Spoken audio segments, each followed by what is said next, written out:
Srimate Bhaktivedanta Swamiti Namine Namaste Saraswati Deve Gauravani Pracharine Nirvishesha Shunyavadi Vastuchare Shutarine Jai Shri Krishna Chaitanya Prabhu Nityananda Shri Advaita Gadadara Shri Vasari Gaura Bhaktivinoda Hare Krishna Krishna Krishna Hare Hare Hare Rama Rama Rama Hare Hare.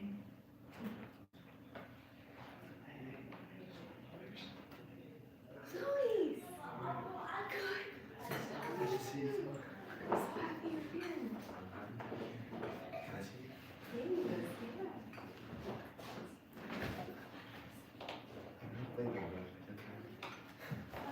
Oh, Ishwar knows how to play that music. Yeah, you want to play them? If you show me a little bit. We'll show you another time. Next time, Get you ready. Get you ready. They're both evenly balanced.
Shri Radha Murya ki jai. Shri Gaura Chandra ki jai. Shri Prabhupada ki jai. Gaura Premanande.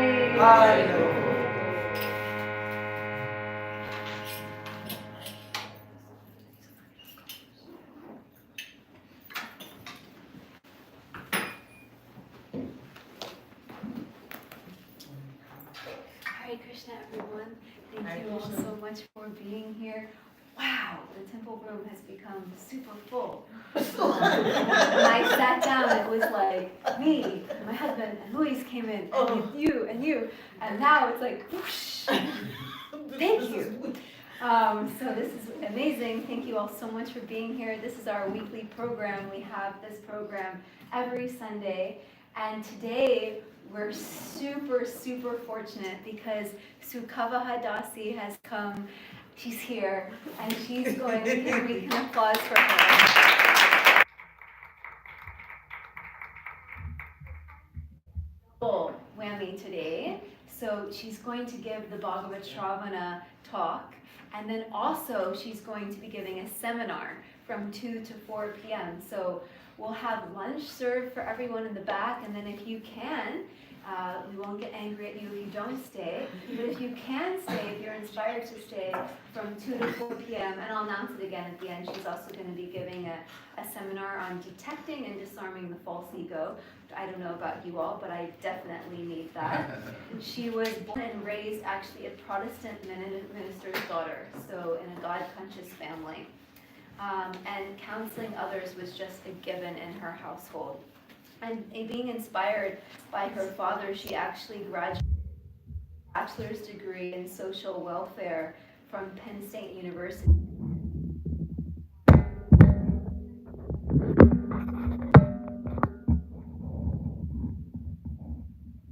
Engaged in many different services over the years, including she managed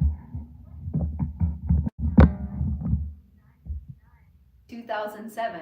So we wouldn't be here if it wasn't for her. Also raised money for this place, substantial money. She went on collection.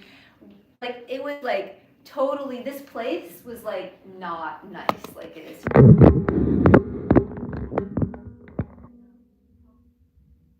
It is today.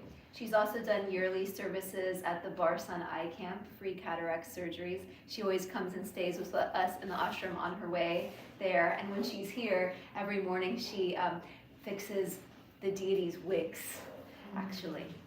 So sweet. And conducting a 12-week training seminar for spiritual and palliative care departments at Bhaktivedanta Hospital in Mumbai, India.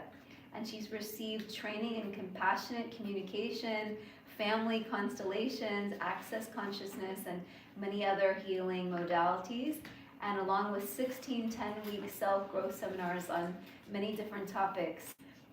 She's also gone through a 3-month self-expression leadership course and a 6-month leadership intensive training. So she's really gone very deep, and with her training, she regularly leads seminars and workshops on compassionate communication, emotional healing, relationships, and one-on-one sessions.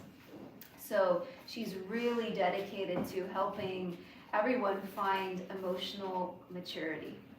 And she's offered Revealing the Heart, the Practice of Compassion, which I highly recommend. I've read that book, it's amazing. Finding the Gap, Some Truth About the Lies We Tell Ourselves. Entering the Gap, More Truth About the Lies We Tell Ourselves, and What to Do About Sue.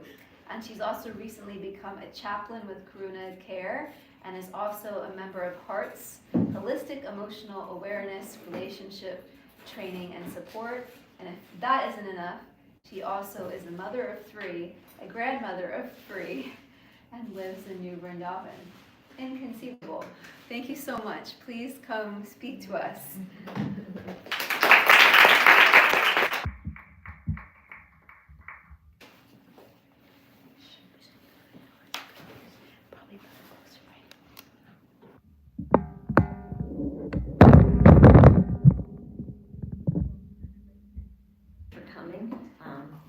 And thank you for your beautiful kirtan, Champakalata.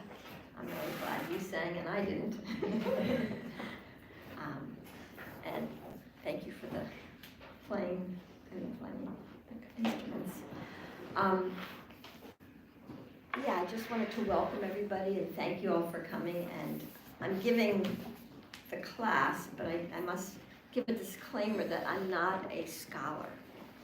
So you may not get a scholarly class, that's my disclaimer, but we'll see how Radha Muralidhar helped me to speak and see what comes out. And all the things she said that we wouldn't be here without me, it's really Radha Muralidhar. I mean, they really, this is their home, and they wanted their home to be a comfortable place for devotees. And so they made all arrangements that everything can happen so nicely, so all of you can come here. So that, only Krishna can do that. Krishna is that inconceivable. So, all right, I'm gonna read from this verse here, 7. Am I supposed to be reading a verse? Yes. You had your topic? Yeah. And you also told me what verse you wanted to read? Yeah. Do I have to read the Sanskrit? No. Okay. Yeah. We'll just skip over that part, since I'm not a scholar. Om Jnanatimurandasya Gnana Shalakaya Chakshur Unnamitamena Tasmai Shri Gurave Namaha.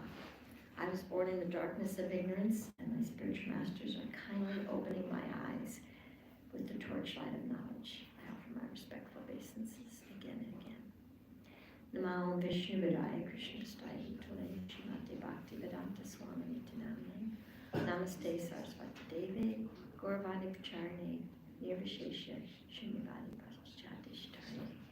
Jai Shri Krishna Chaitanya Prabhu Nityananda Shri Advaita Gadadhar Shri Vasadi Gaura Bhaktivinoda. Hare Krishna Krishna Krishna Hare Hare Hare Rama Rama Rama Hare Hare. So I've been reading from the This is Canto? Oh, no. Oh, it is. Okay. is that okay? Yeah. I've been reading from the 7th canto about Prahlad Maharaj, and it's really amazing section of the Bhagavatam. And I'm going to read from Canto 7, Chapter 7, texts 51 and 52. And we'll fast forward across the Sanskrit, and we'll go right to the English, since that's my preferred language at this point. I'm going to take off my glasses. Translation and purport by His Divine Grace A.C. Bhaktivedanta Swami Srila Prabhupada. So this is Prahlad speaking to his friends, childhood friends. They're like 5 years old or whatever, and they're all sons of demons. So here is what he says: "My dear friends, O sons of the demons, you cannot please the Supreme Personality of Godhead by becoming perfect brahmanas, demigods, or great saints, or by becoming perfectly good in etiquette or vast learning. None of these qualifications can awaken the pleasure of the Lord, nor by charity, austerity, sacrifice, cleanliness, or vows can one satisfy the Lord. The Lord is pleased only if one has unflinching, unalloyed devotion to Him. Without sincere devotional service, everything is simply a show." Purport. Prahlad Maharaj concludes that one can become perfect by serving the Supreme Lord sincerely by all means. Material elevation to life as a Brahmin, demigod, rishi, or so on are not causes for developing love of Godhead. But if one sincerely engages in the service of the Lord, his Krishna consciousness is complete. This is confirmed in Bhagavad Gita 9:30. I'll attempt this. Api chet suduracharo bhajate mam ananya bhak Sadur eva samantava samyag yavasito hisa. And that means, even if one commits the most abominable actions, if he is engaged in devotional service, he is to be considered saintly because he is properly situated. To develop unalloyed love for Krishna is the perfection of life. Other processes may be helpful, but if one does not develop his love for Krishna, these other processes are simply a waste of time. Here's another quote. Dharma swanustita pumsam vishvakshena kata suya not padadye yadi ratim shrama eva hi kevalam. This means duties, dharma, executed by men, regardless of occupation, are only so much useless labor if they do not provoke attraction for the message of the Supreme Lord. Bhagavad Gita 1:2-8. The test of perfection is one's unalloyed devotion to the Lord. So, I pray that all the assembled devotees will bless me, and elders and those more and wise, and please bless me that I may say something that's relevant and helpful in our day-to-day journey on the spiritual path. So why I chose this verses, it's just so interesting to me. Prahlad Maharaj was 5 years old. He's only 5 years old. Now, I mean, we could say, well, he was a Mahajan and blah, blah, blah. He was only 5 years old, and there's a certain significance and a certain quality of a 5-year-old that made him a special Mahajan. He spoke such wisdom to his friends. And interestingly enough, he said, "My dear friends, O sons of the demons." So another thing we note about Prahlad, if we read through this chapter, is Prahlad says that having distinction between friends and enemies just causes duality and causes problems. And so he didn't see the demons as his enemy. In fact, he said, "My dear friends." So he considered his connection with everyone. And in speaking to his friends, he had this wisdom.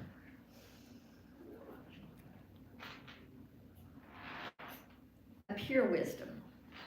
So what is a quality of a child?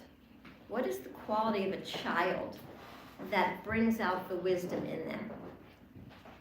Does anybody have any ideas? Like, let's hear some qualities of a child. Honesty. Please. Innocence. Yes. They don't really know how to lie. They haven't learned that art of lying.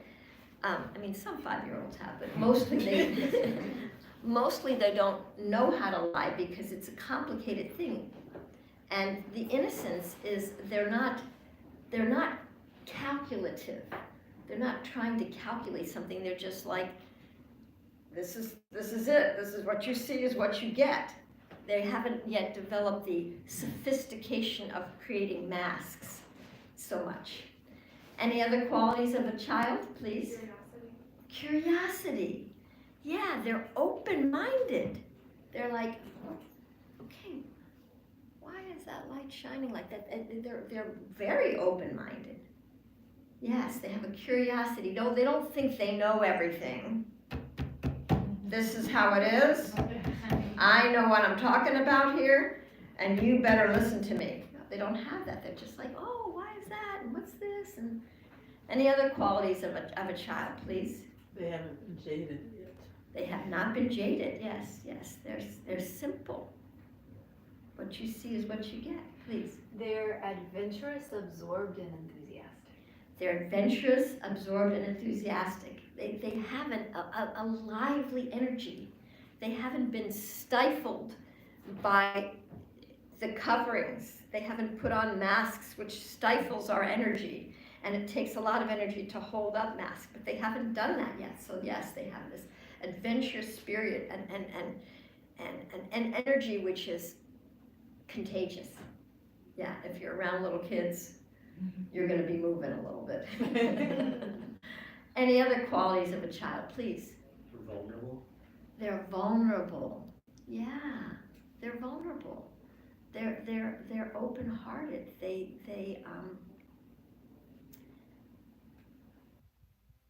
know so much how to protect themselves, and so that's why we take care of children, because they're vulnerable. But that vulnerability is a beautiful quality that it's attractive. But as we sometimes grow up and get older, we close ourselves off more, and then we don't want to be vulnerable anymore. In fact, we're scared to be vulnerable, and that tends to disconnect us from others when we are not vulnerable. Kids are, they may be scared sometimes, but when they're vulnerable, you just feel so connected to them. I couldn't see who was sitting there, but thank you for coming. It's really nice to see you and your family. Hare Krishna. Okay, any other qualities of a child that we can think of? Okay, I'm sorry, Nietzsche. They're usually in the moment. They're in the moment. They're not planning. They're not calculating. They're not like making a whole big sophisticated, I gotta do this, I gotta do that so that this works out. Yes, very nice. Any other qualities, please? Resilient, they'll keep trying and trying again. Yeah, they're resilient. They're not jaded. They're resilient. They try something, and then when that doesn't work, they try it a different way. They might get frustrated, but they keep trying because they're in that space of learning and being open to learning and open to growing. Yeah.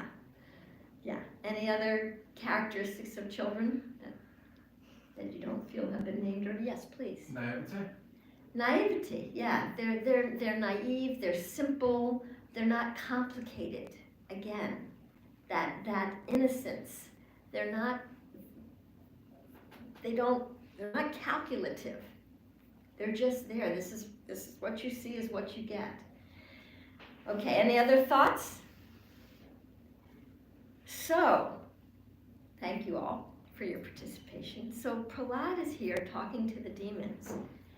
Another thing that children, a quality that children have, they have an intuitive wisdom that we tend to maybe not really validate or honor.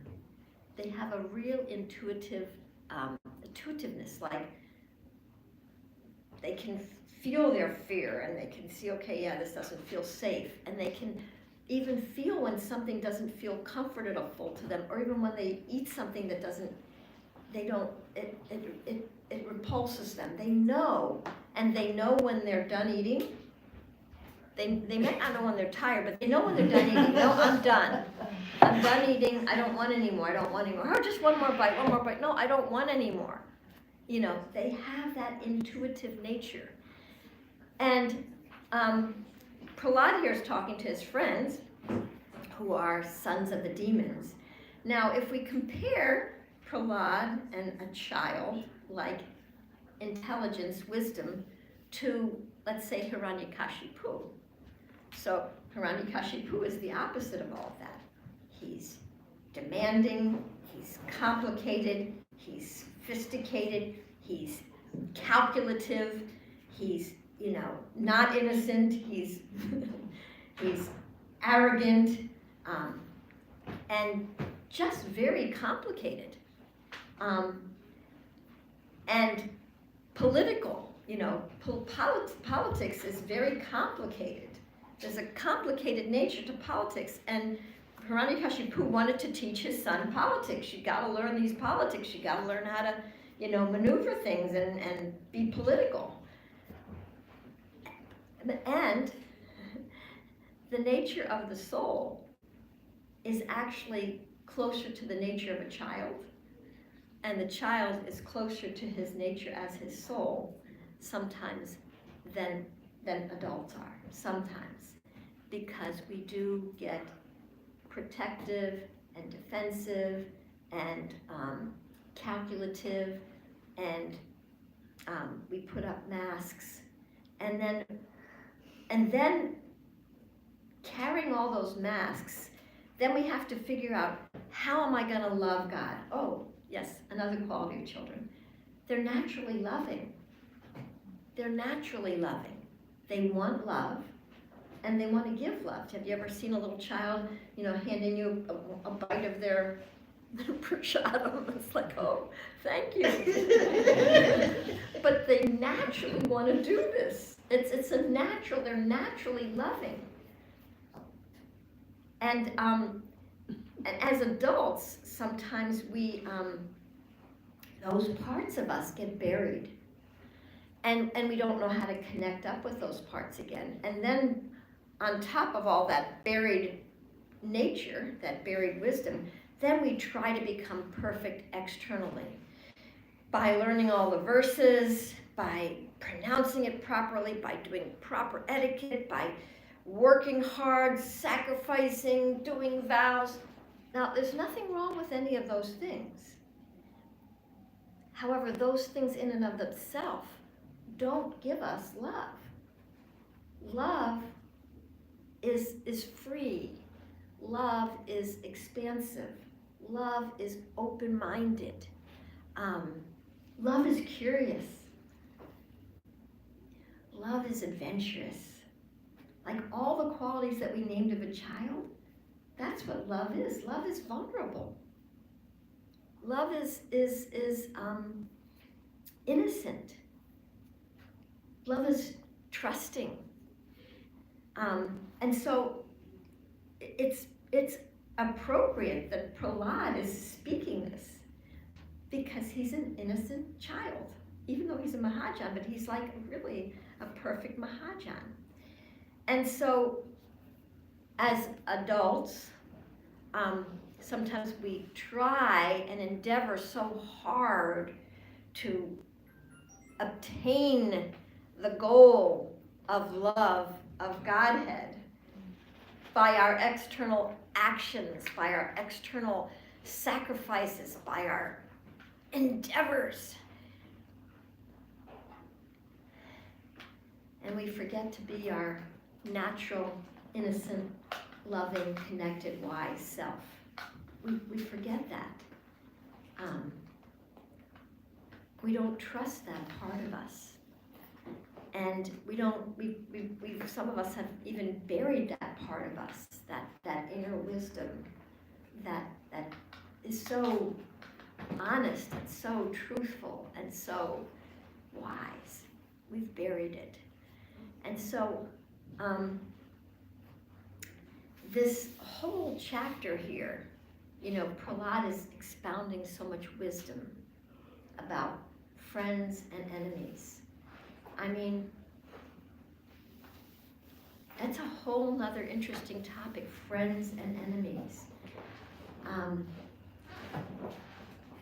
Friends and enemies is like very narrow-minded. It's a dualistic vision, okay? You're on this side and you're on this side. And it's really a division, and it's really, it separates us.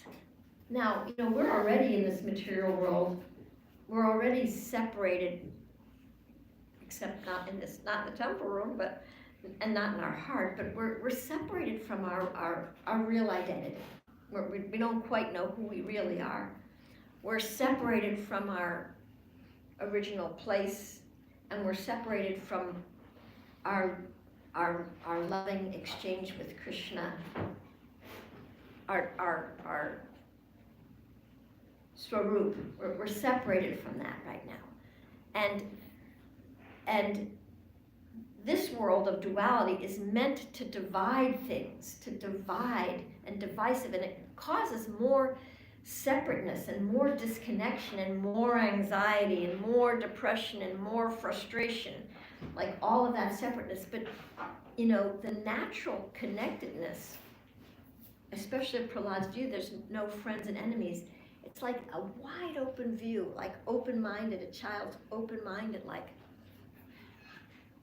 looking at everybody, not thinking he knows, not necessarily passing judgment. He might respond in the moment if someone hits him, oh, that hurt, I didn't like that, but he doesn't make up a whole story that, you know, you're mean, especially 5 and under. Maybe when you get a little older, you might start developing that, but you don't develop a whole repertoire story about that person.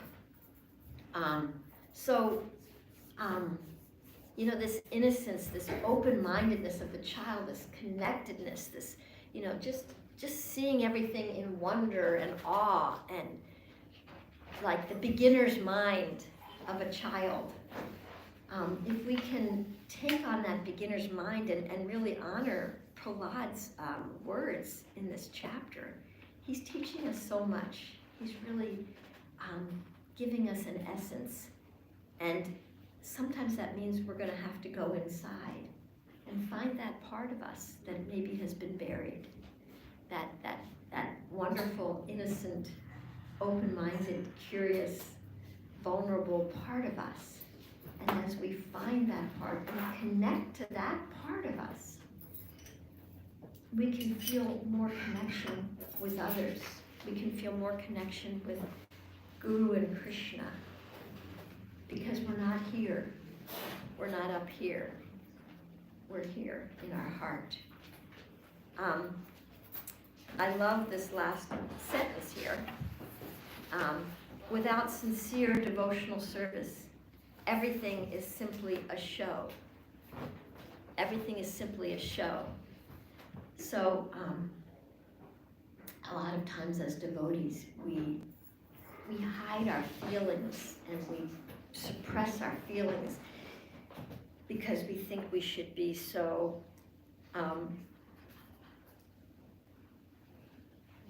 perfect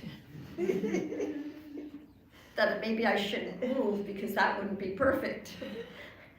And in that wanting to be perfect, there's not a flexibility and a flow that we can dance with whatever Krishna sends us. Because every day Krishna is sending different things. Have you noticed that?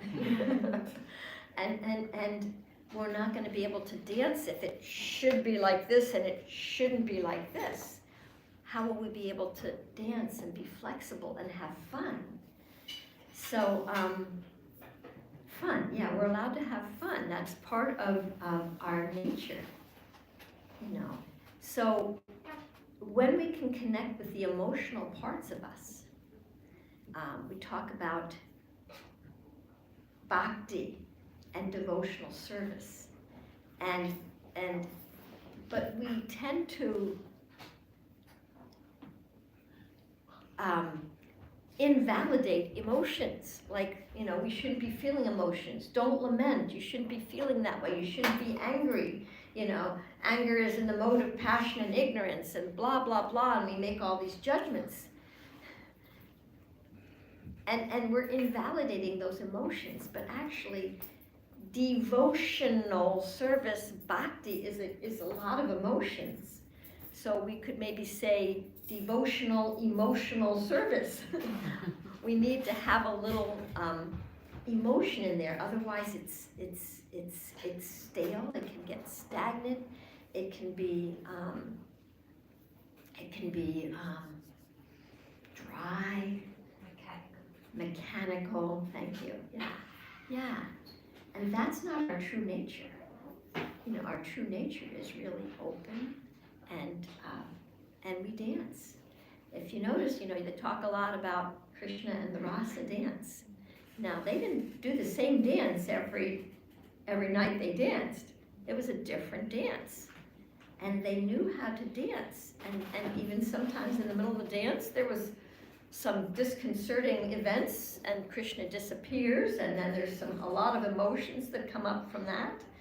So how can we get in touch with our emotions and with our inner wisdom of our child and that loving nature, how can we connect with that and not worry so much about if we're doing it perfect, if we're doing it right? So that's a question. So I'd like to hear from some of you, your thoughts about this, how we can connect with that inner part of us. And, you know, it does say here, you know, do whatever works. Didn't he say that? Let's see. Something like that. Let's see. To develop unalloyed devotion is the perfection of life. Other processes may be helpful. Other processes may be helpful. And it may be different for each one of us. Some people may really connect and be able to express their emotions through singing and playing, you know, playing instruments. Some may connect in other ways. So, you know, what are the ways that we can connect, you know, with that inner part of us that so much wants to express itself but gets so filtered through all of our sophistication that it may not come out so vulnerable. So I'd like to hear from all of you because you all have that inner wisdom. I know you all have that inside of you. And I'm interested and curious to hear from all of you, if that's okay. So I'm sure some of you have some thoughts about what I said. Please, what's your name? Joseph. Joseph. Thank you, Joseph, for being brave. Thank you. Becoming aware of the masks that you put on Yes. and allowing yourself to drop them. Yeah, awareness and acknowledgement is the very first step. And that's a huge step.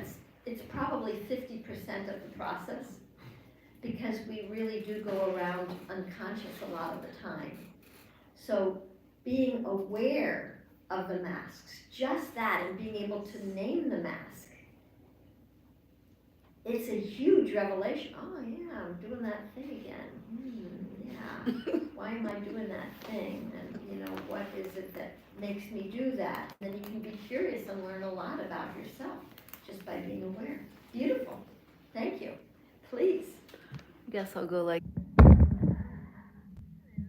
There you go. I think it's a conscious choice. I think that a lot of because you're talking about being authentic and not being ritualistic, but actually serving Krishna with our heart and our emotions. And a lot of when we get mental or in the mind, or even get triggered emotionally, is coming from our past, and then we're also projecting that onto our future, and we're also projecting it. We're actually not in the present moment.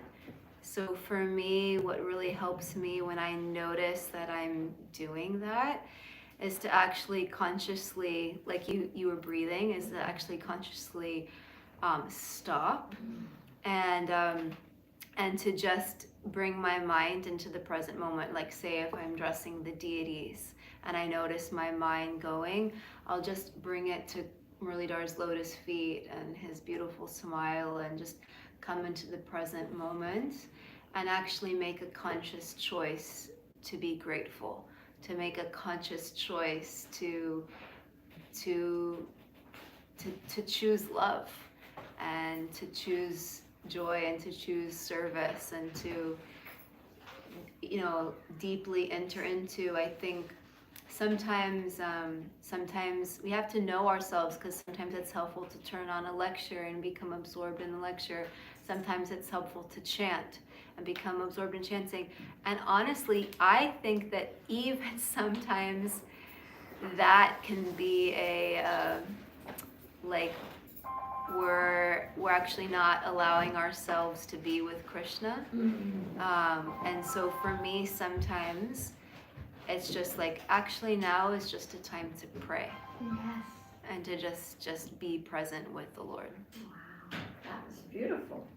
Thank you for that little huge gem, but everything that she said, I really do want to validate it, and it's true. I mean, you know, being present and breathing, and you know, there's such a connection. Krishna is like our body, our mind, our emotions, they're all connected. So sometimes just pausing to take a breath.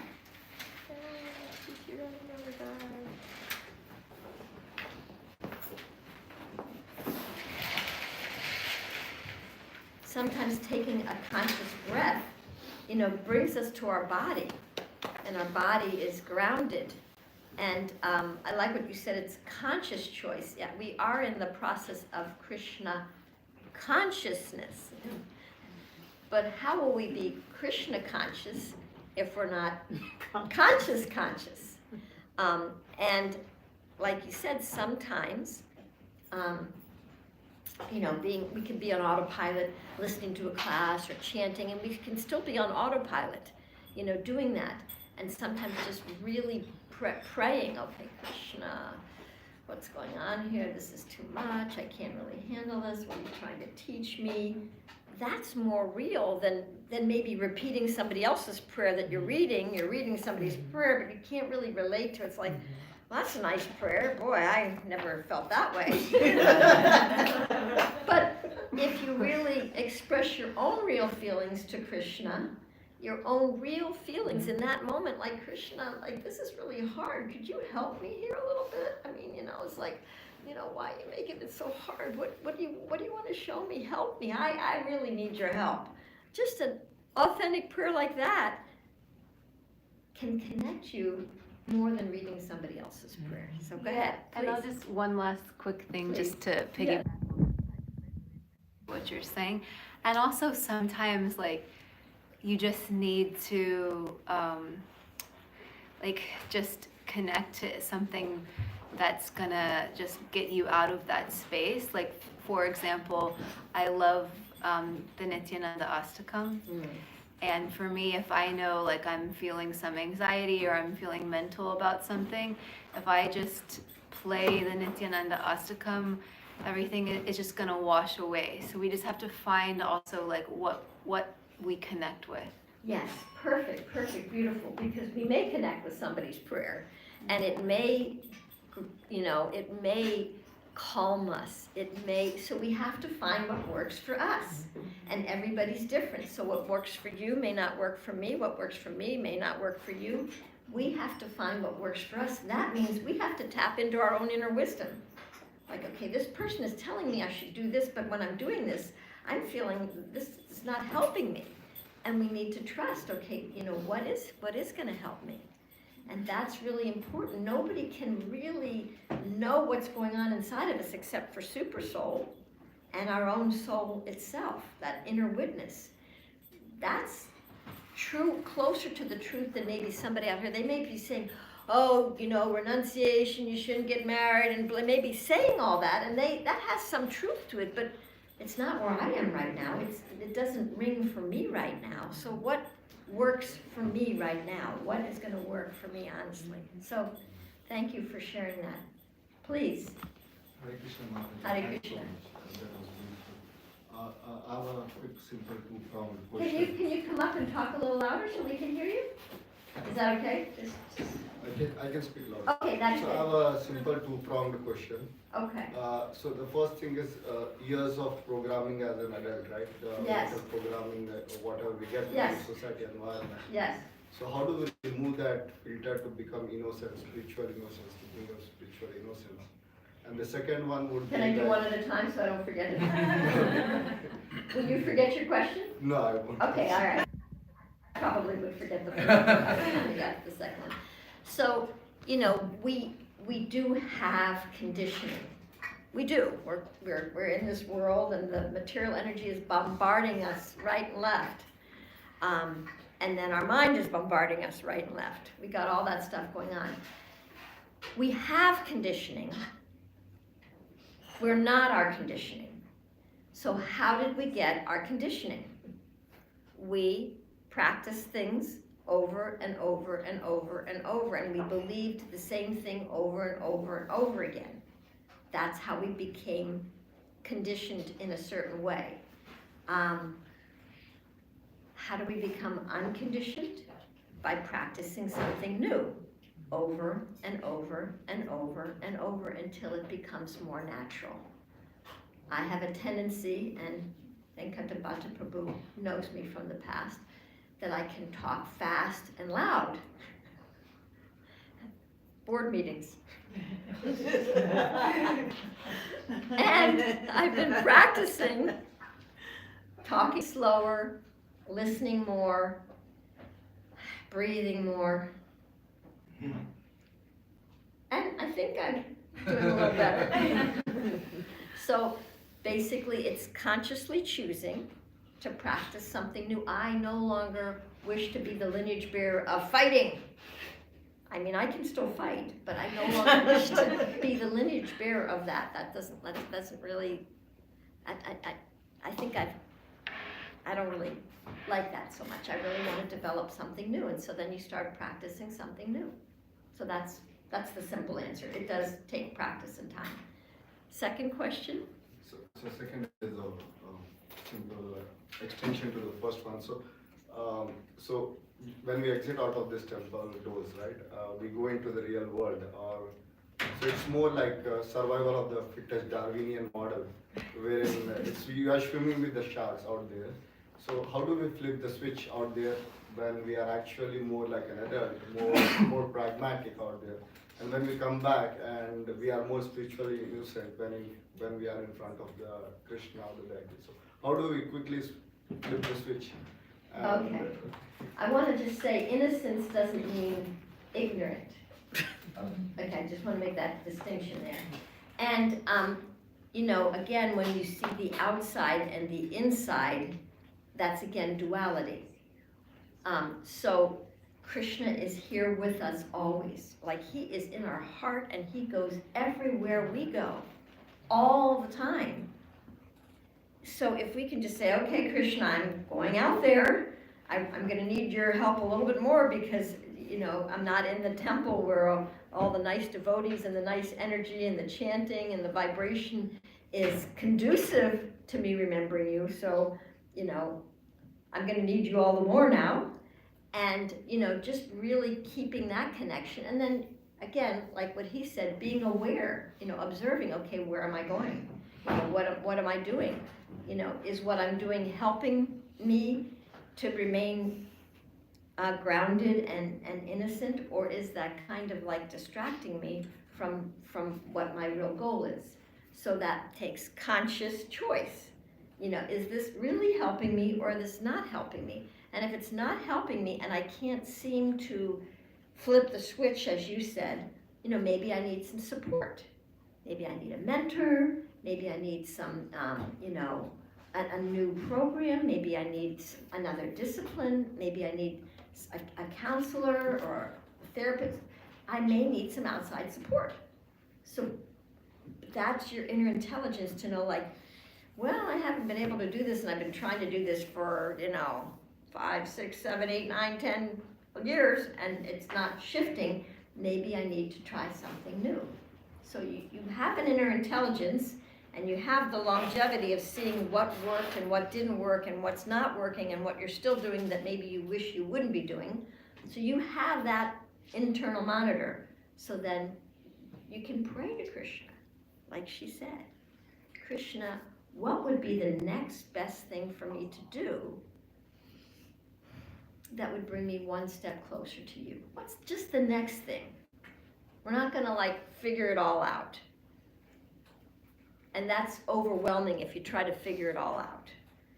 Just like if you go to, if you had a garden as big as this room and it had weeds up to here, the whole garden, it was like, oh my gosh, I don't even want to start.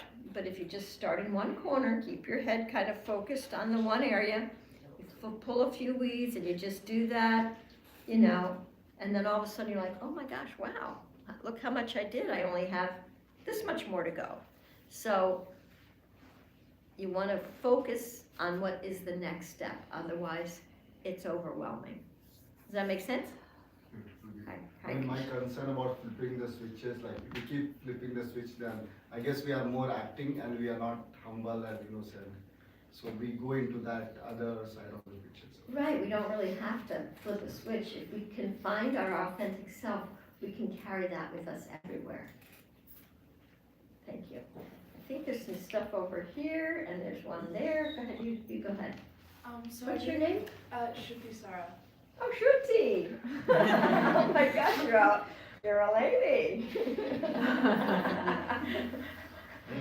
You look like you're 20. Thank you, Shruti. Go ahead. So I really liked when you said that, like, describing that childlike behavior where you don't have to plan everything out, you just live in the moment. And I had a question on how, like, I know how to do that in, like, when we, like you said, like, stepping out into the real world, like, taking things step by step. How do we do that in our spiritual journeys? Taking one step by step? Yeah, and, like, how to, like, live in the moment, I guess. Well, I do want to make a distinction. There is nothing wrong with planning. We just don't want to be attached to our plan. I am a planner. And planning helps to bring my anxiety down. Like if I have a plan A, B, and C, okay, I'll be able to maneuver this. So planning helps me to keep my anxiety down. However, I'm also like, okay, Krishna, let's see what happens. Let's see what you want to happen, because these are my plans, and let's see what's going to happen. So I think for me, it's more turning it over to Krishna and not being attached. That's what really helps me, because I am a planner. I'm going to get my ticket. I got my ticket here. I got my ticket coming back. I have a kind of a plan. Well, maybe I should. So I do plan it, but then I'm like, okay, am I even going to come back? Am I even going to be alive? And that's more real for me now than it was when I was young. But yeah, so let's see what you have in store. Like, I had a kind of a temporary plan for what I was, a couple things that I might say, but the way this class turned out was the way this class turned out. It was, I didn't have an attachment to how it was going to turn out. So does that make sense? Do you want to say something else? So like more planning, like something to come out of it? Having no expectations has helped me a lot. I didn't know how many people to expect for this class, right? But if I had an expectation, a lot of times our expectations cause disappointment. I've had enough disappointments in my life. I don't need to cause more disappointments for myself. And if I'm okay with whoever comes and whoever doesn't come, I'm more at peace. That helps me, and I like to be at peace.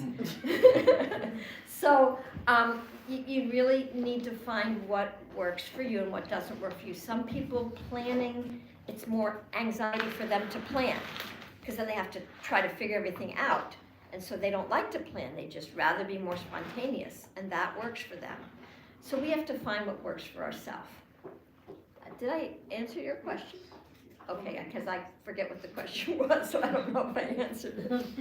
Yeah, but really praying helps a lot. Like, I feel like I was really lucky as a young devotee. In one sense, I got put out on the side, the parking lots, and just left there for like from 5 to 8 hours, and then I got picked up. And if I wasn't there, then I had to call. I had to find my own way around. Like if somebody said you can't be in this parking lot, I had to figure out where I was going to go.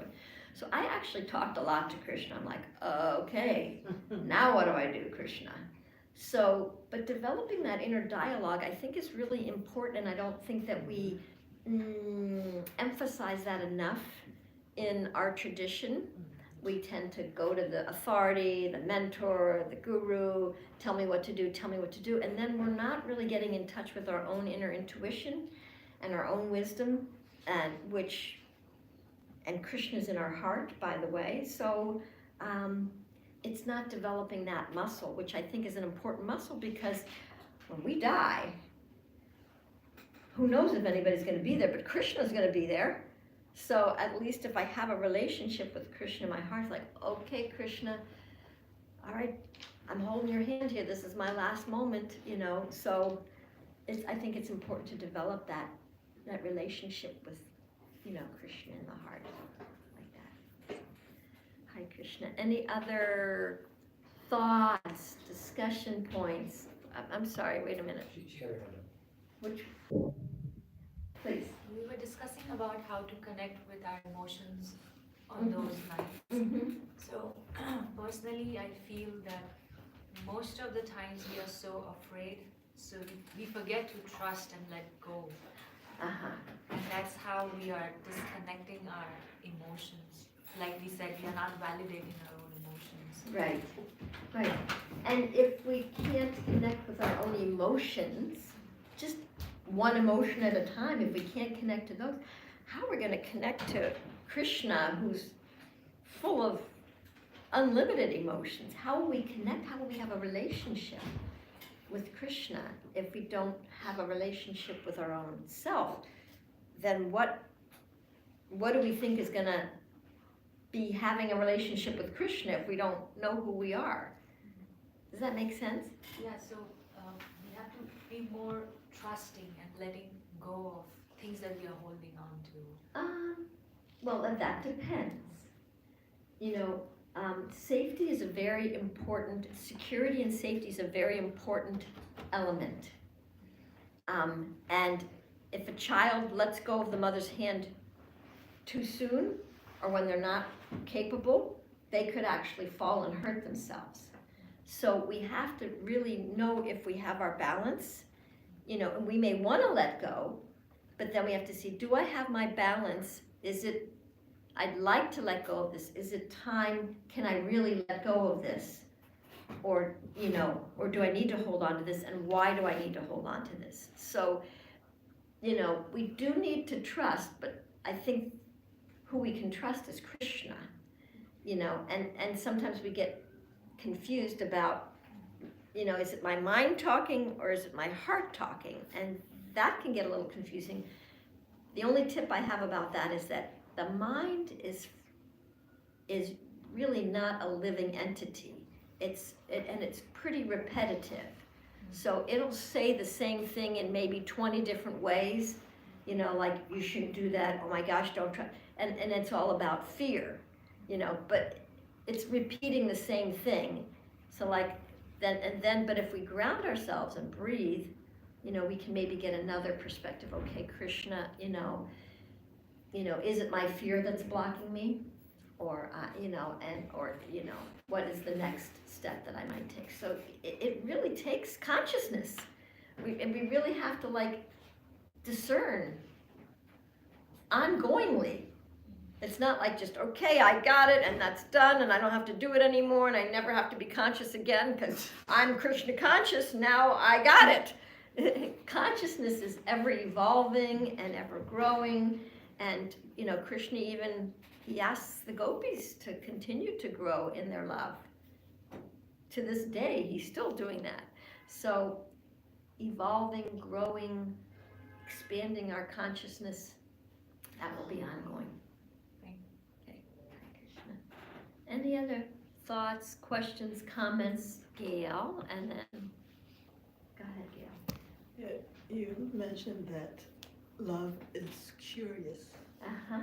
and is also vulnerable. Mm-hmm. So can you make that connection? Love is curious and vulnerable? Mm. The connection between Yeah. curiosity and Yeah, vulnerability? yeah. No, the connection between love and curiosity. Okay. Yeah. Well, because each day is different, if you haven't noticed. Mhm. I mean, even if you have the same routine, it's not exactly the same. Even though they have classes at this time, every Sunday, it's not the same class. Even devotees who read the same verse, Right. it's not the same Right, class. yeah. Yeah. So curiosity is like, it's an openness, like what more is there here? Or what resonates with me in this verse? Or, you know, what does Krishna want to teach me? it's asking questions. Yeah, I'm trying to get the, Connection between that and love? Yeah. Between curiosity and love. Well, Krishna loves us unconditionally, right? That is the absolute truth. Without curiosity, we won't be able to perceive his love when he sends it in inconceivable ways, unless we're a little curious. Okay, what was that about?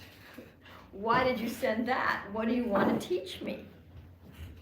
So when we're curious, then we can get that answer, and then we can connect it. Oh, Krishna does love me.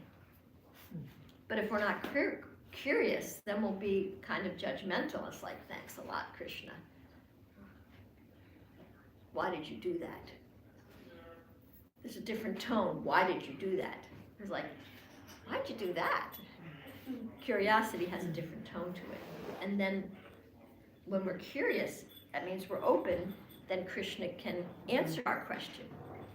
If we're judgmental, why did you do that, Krishna? It's like, that's a rhetorical question. and you're not really open to his answer. You won't be able to perceive his answer. But if you're like, okay, like, I wasn't expecting that. Why did you do that? Is there something you're trying to show me? Because if you are trying to show me something, I'm not getting it. Could you help me a little bit here, get it? And then if you ask, then you will receive. We have not because we ask not. Knock and the door shall be opened. But we're not asking. We already think we got it figured out. Or at least I do. I got it figured out. But that's why curiosity helps you to not be in your head and I got it all figured out. I know the answer. I know what's right and what's wrong.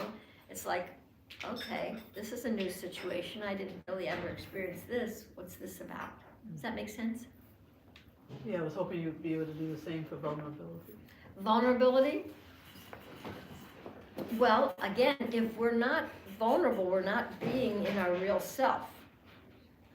So what part is going to connect in love to Krishna if we're not in our real self? That we are vulnerable. We're not Krishna. We are vulnerable. We're fallible soldiers. We are vulnerable. If we don't acknowledge that, and we think that we know what we're doing, what part of us is actually trying to connect with Krishna? Our ego, our false ego, doesn't really have a connection with Krishna, and Krishna doesn't necessarily love our false ego. He loves us. So vulnerability helps us to get closer to the real us, so that the real us can really love Krishna. So this word vulnerable is a little obfuscating for me. So when we say vulnerable, we mean we are being. It doesn't mean we're like letting everybody step all over us. Okay? I'm noticing the time. There's only a couple minutes left, and I don't want to interfere with the Arctic. Does anybody have any further comments and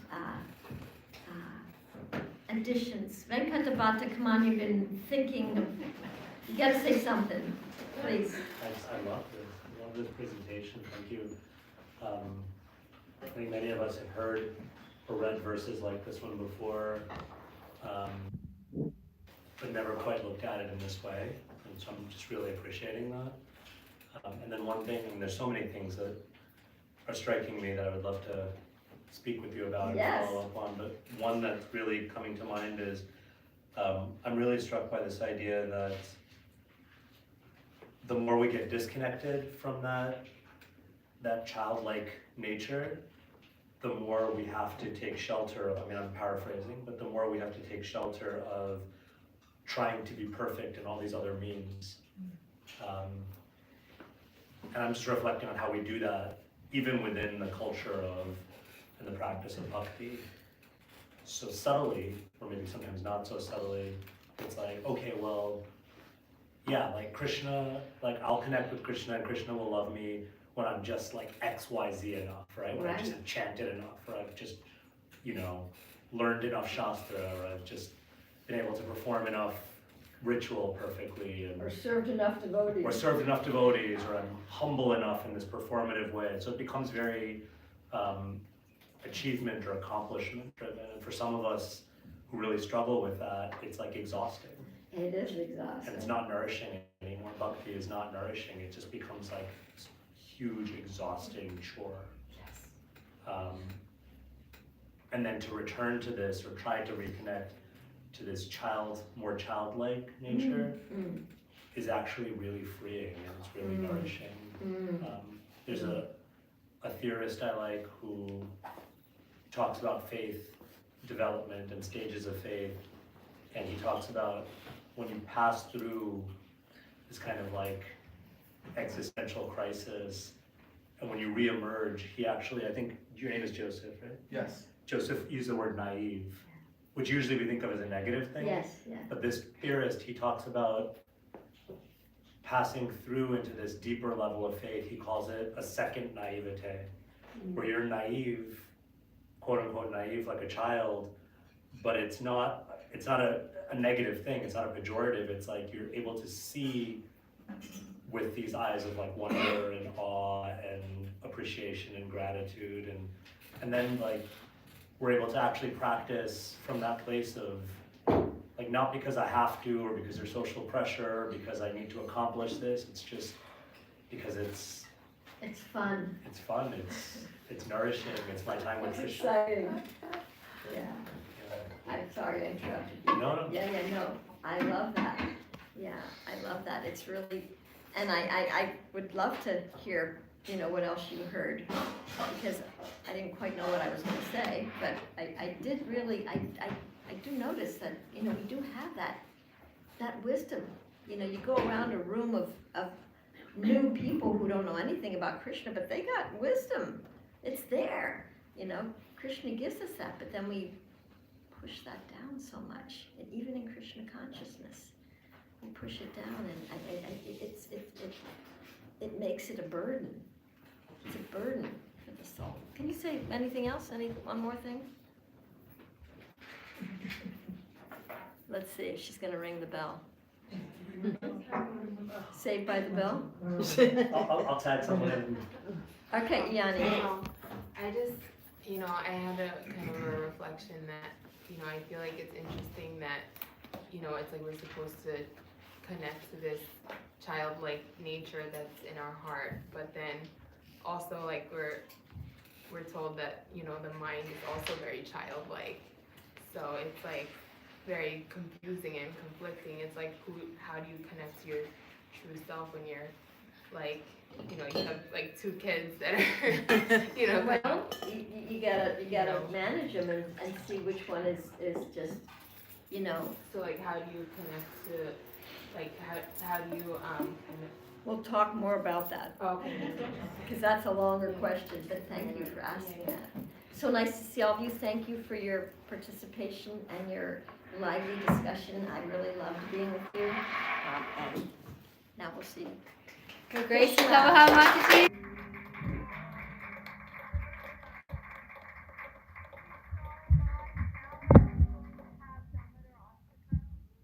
So Shruti is going to lead us.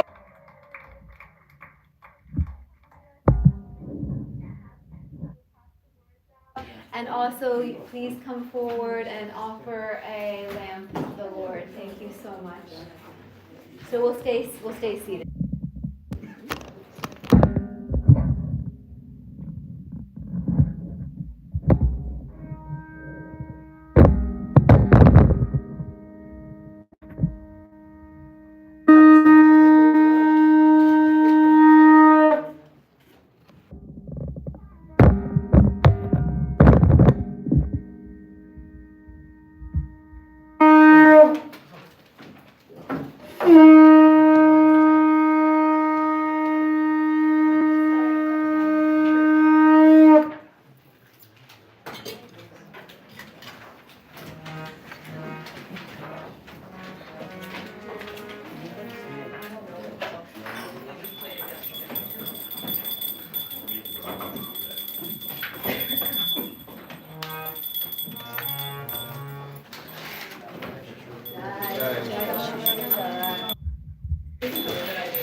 Bye.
Namaste Narasimhaya.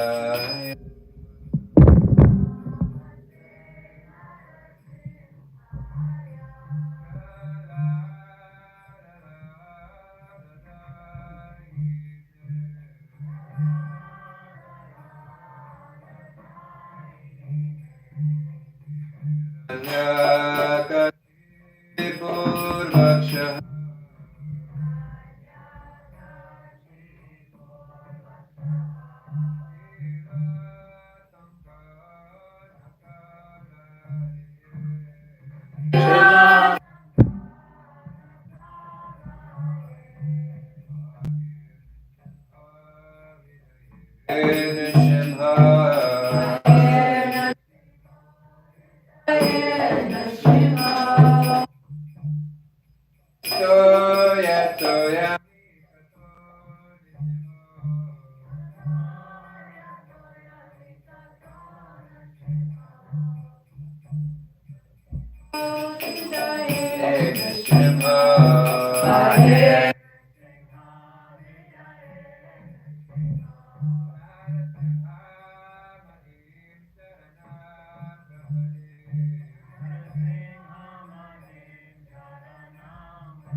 Narahari Hare Jagadish Hare Jaya Jagadish Hare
Jaya Srila Prabhupada.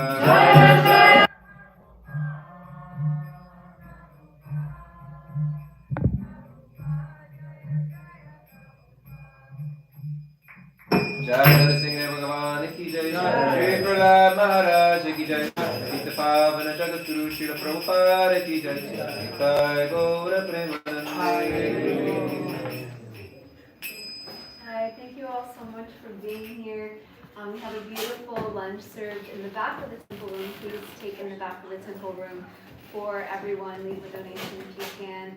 And please, if you can stay, Sukhavaha, Devi Dasi will be speaking to us from 2 to 4 p.m. She'll be having a seminar on detecting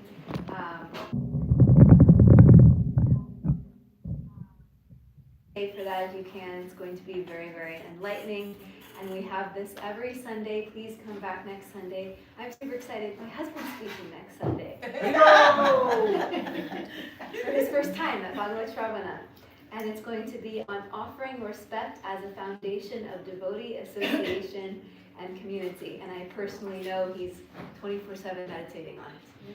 So it's going to be really lovely. So please come to that. And then the following week, Sri Prahlad is back in town and will be speaking to us on December 10th.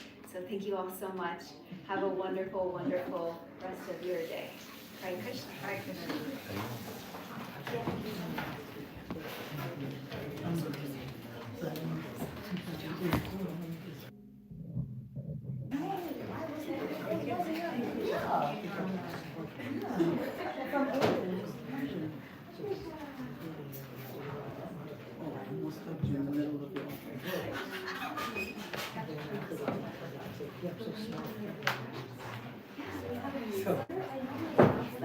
I'm so sorry I forgot to announce it.